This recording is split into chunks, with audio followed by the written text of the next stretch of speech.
5월 28일 수요일 경건의 시간을 시작하겠습니다. 기도하겠습니다. 거룩한 삶으로 인도하신 하나님, 저희가 이 시간 말씀 앞에 나아갈 수 있도록 인도해 주심에 감사합니다. 저희 마음의 문을 여시고 성령님께서 조명해 주셔서 하나님의 뜻을 바르게 분별하게 하시고 복음의 중심을 놓치지 않도록 붙들어 주옵소서.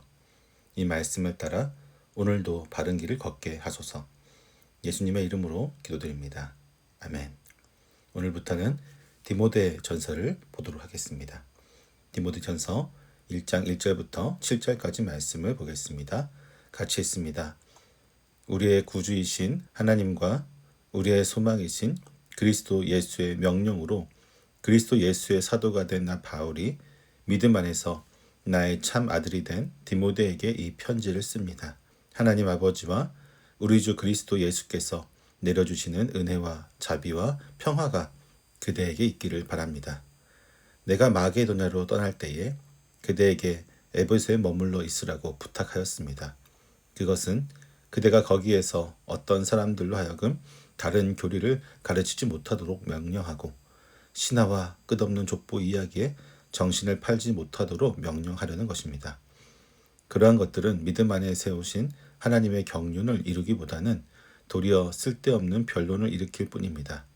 이 명령의 목적은 깨끗한 마음과 선한 양심과 거짓 없는 믿음에서 우러나오는 사랑을 불러일으키는 것입니다. 그런데 몇몇 사람은 이러한 목적에서 벗어나서 쓸데없는 토론에 빠졌습니다. 그들은 율법 교사가 되려고 하지만 사실은 자기들이 무엇을 말하고 있는지 또는 무엇을 주장하고 있는지도 알지 못합니다. 아멘. 바울이 쓴 서신서들은 대부분 인사말로 시작을 합니다. 짧은 문장이지만 그 안에는 자신이 누구인지 또 누구에게 말하는지 그리고 왜 이 편지를 쓰는지에 대한 중요한 메시지가 담겨 있습니다.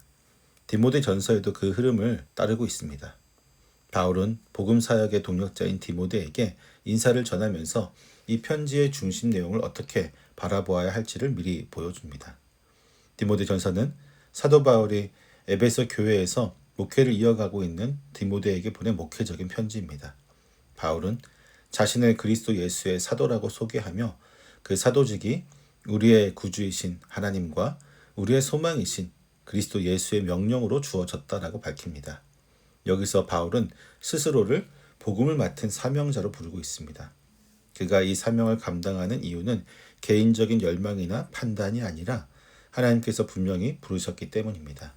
바울은 하나님을 우리의 구주, 예수 그리스도를 우리의 소망으로 말합니다.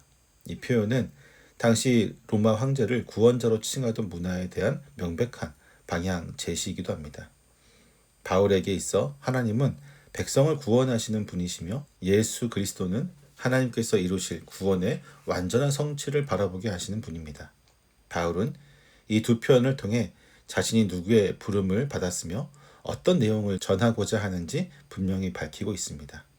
편지의 수신자인 디모데에 대해서 바울은 믿음 안에서 나의 참 아들이라고 부릅니다. 그 두 사람은 복음 안에서 긴밀한 관계를 이어왔고 함께 사역해온 시간은 서로에 대한 신뢰를 더욱 깊게 했습니다. 바울은 디모데를 자신의 영적인 동력자로 받아들이고 있으며 이 표현은 그가 디모데를 목회자로서 신뢰하고 있다는 사실을 보여주고 있습니다. 바울은 인사말에서 하나님 아버지와 그리스도 예수께서 주시는 은혜와 자비와 평화가 디모데에게 함께 있기를 구하고 있습니다. 이 세 표현은 바울의 목회 서신에서 자주 등장하는 인사이기도 하며 그가 디모데의 현재 사역 상황을 충분히 이해하고 있다는 것을 보여줍니다. 은혜는 하나님께서 값없이 베푸시는 도움이고 자비는 지치고 어려운 이들을 향한 하나님의 지속적인 돌보심입니다. 평화는 하나님과의 바른 관계에서 오는 안정이며 신앙의 길을 걸어가는 사람에게 필요한 중심이 됩니다. 바울은 이러한 자원이 디모데의 목회 여정에 실제로 필요하다는 것을 알고 있었고 그것을 위해 기도하고 있습니다. 바울은 이 인사를 통해 편지의 방향과 목적을 자연스럽게 열어가고 있습니다. 그는 자신이 누구인지 누구에게 말하고 있는지를 먼저 밝히고 그 만남을 이루시는 분이 누구이신지를 분명히 하고 있습니다. 디모데는 이 인사를 통해 바울의 확신과 신뢰 그리고 하나님의 도우심 안에서 사역을 계속할 이유를 다시 확인했을 것입니다. 3절부터 본격적인 본문의 주제가 드러납니다. 바울은 자신이 마게도냐로 갈 때 디모데에게 에베소에 머물러 달라고 요청했다고 밝힙니다. 바울은 이 요청을 통해 디모데에게 에베소 교회를 위한 분명한 책임을 맡겼습니다. 당시 에베소 교회 안에는 심각한 혼란이 있었고 그 중심에는 왜곡된 가르침이 자리하고 있었습니다. 바울은 디모데에게 일정한 사람들로 하여 다른 교리를 가르치지 못하게 하라고 명령합니다. 본문에서 사용된 명령하다라고 하는 동사는 신약 성경에서 권위를 가진 지시를 나타낼 때 사용되는 강한 표현입니다. 이 동사는 복음서에서 예수님이 제자들에게 사명을 주실 때에도 사용되었고 사도행전에서는 공회가 사도들에게 예수의 이름으로 말하거나 가르치지 말라고 명령할 때에도 사용되었습니다. 당시 공회의 명령은 복음을 억압하려는 권위적인 조치였습니다. 바울은 이와 같은 어조로 디모데에게 에베소 교회 안의 가르침을 바로잡도록 위임하고 있습니다. 아직 젊고 경험이 적은 디모데가 이 일을 주저했을 가능성도 있지만 바울은 그에게 공식적인 위임자라는 확신을 주고 있는 것입니다. 에베소 교회 내에서 발생한 문제는 외부에서 들어온 것이 아니라 교회 내부에서 시작되었습니다. 사도행전 20장에서 바울은 이미 에베소 장로들에게 교회 안에서 잘못된 가르침이 생겨날 것이라고 경고한 바 있습니다. 오늘 본문에서도 바울은 이 위협이 현실이 되었음을 확인하고 있습니다. 이들은 다른 교리를 전파하며 신화와 끝없는 족보 이야기로 사람들의 관심을 끌고 있었습니다. 이 신화와 계보에 대한 집착은 1세기 유대 전승에서 비롯된 전형적인 가르침 왜곡의 한 형태였습니다. 신약의 다른 본문들, 특히 디도서와 디모데 후서에서도 바울은 이러한 이야기들을 반복적으로 경고하고 있습니다. 당시 유대교 문헌 중에서는 족보를 통해 신앙적인 순수성을 증명하려 하거나 역사적 사실과는 거리가 먼 여러 전설들을 정통 교훈처럼 가르치려는 시도가 있었습니다. 이와 같은 전승은 외형적으로는 경건하게 보일 수 있겠지만 실제로는 사람들의 관심을 복음에서 벗어나게 만들고 있었습니다. 바울은 이러한 가르침들이 결국 믿음 안에 세우신 하나님의 경륜을 방해한다고 지적합니다. 경륜이라는 단어는 원래 가정이나 재산을 맡은 관리자가 그 일을 책임질 수 있게 수행하는 것을 가리킵니다. 바울은 이 단어를 사용해서 하나님의 구원 계획이 질서 있게 진행되고 있다는 사실을 강조합니다. 이 계획은 신학적 논쟁이나 복잡한 해석이 아니라 믿음에 대한 응답과 순종을 통해 이루어지는 것입니다. 거짓된 교훈은 사람들을 논쟁에 빠지게 할 뿐 하나님의 뜻을 따라 살아가는 방향으로 이끌지는 못합니다.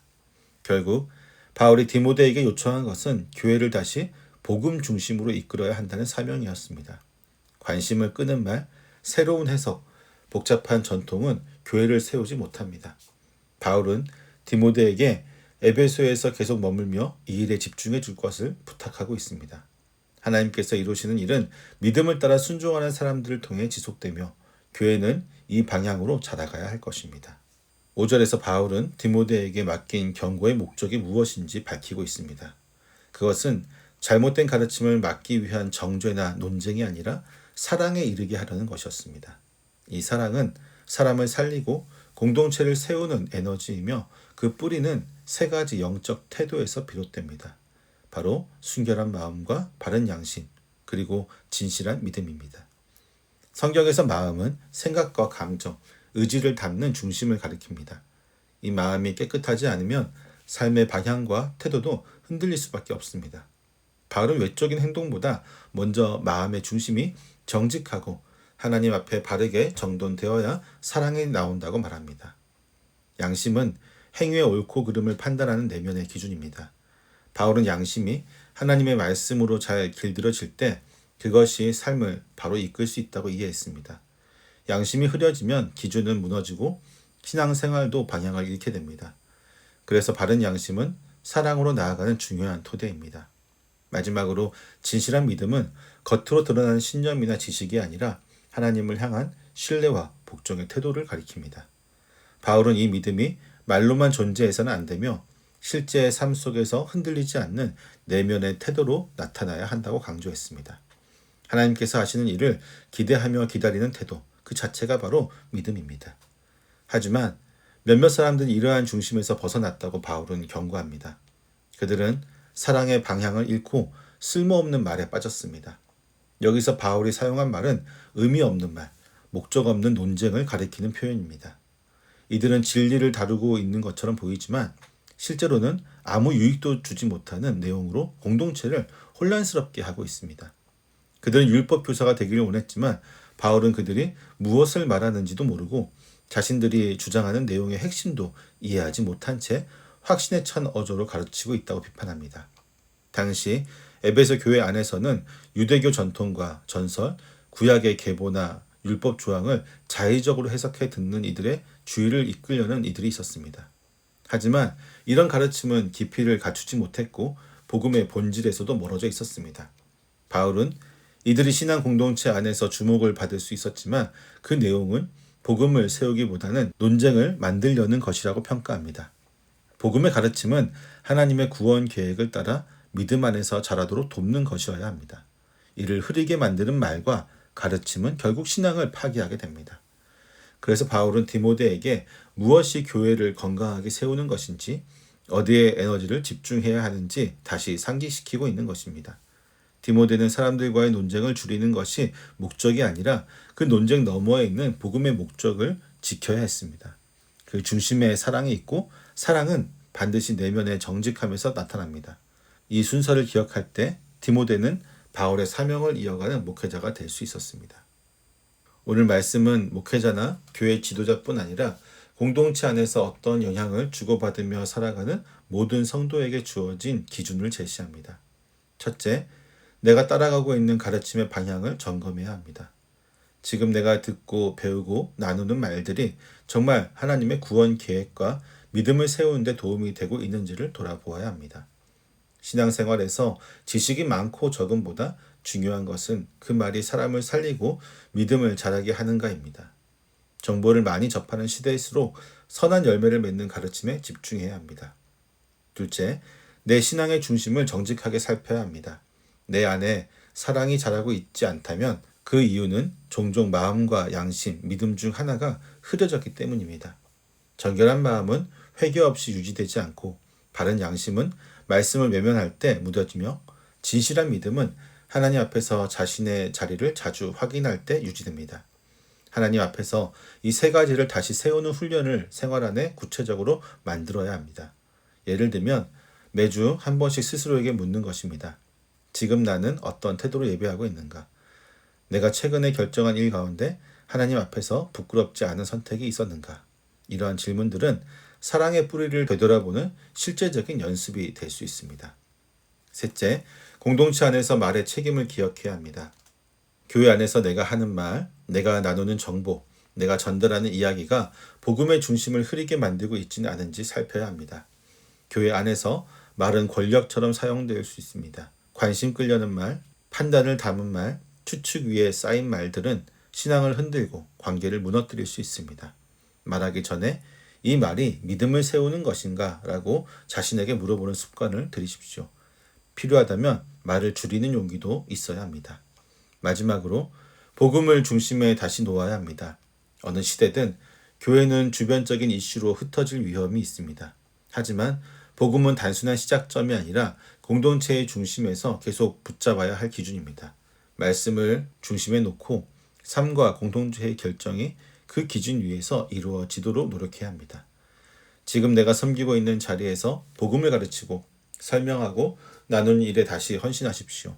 바울이 디모데에게 맡긴 일처럼 하나님은 오늘 우리에게도 이 책임을 맡기실 것입니다. 기도하겠습니다. 인생의 피난처 되신 하나님, 오늘도 말씀을 통해 바른 교훈과 믿음의 기준을 허락해 주심에 감사드립니다. 혹 저희가 진리에서 벗어난 말에 마음을 빼앗기고 사랑이 아닌 논쟁과 판단으로 흐르려 했던 적이 있다면 용서하여 주옵소서. 정결한 마음과 바른 양심, 진실한 믿음 위에 저희의 신앙을 다시 세우게 하시고 복음을 중심에 두고 말하고 행동하며 사랑으로 공동체를 섬기게 하옵소서. 맡기신 자리에서 디모데처럼 진실하게 사명을 감당하도록 인도해 주시기를 간구합니다. 예수님의 이름으로 기도드립니다. 아멘.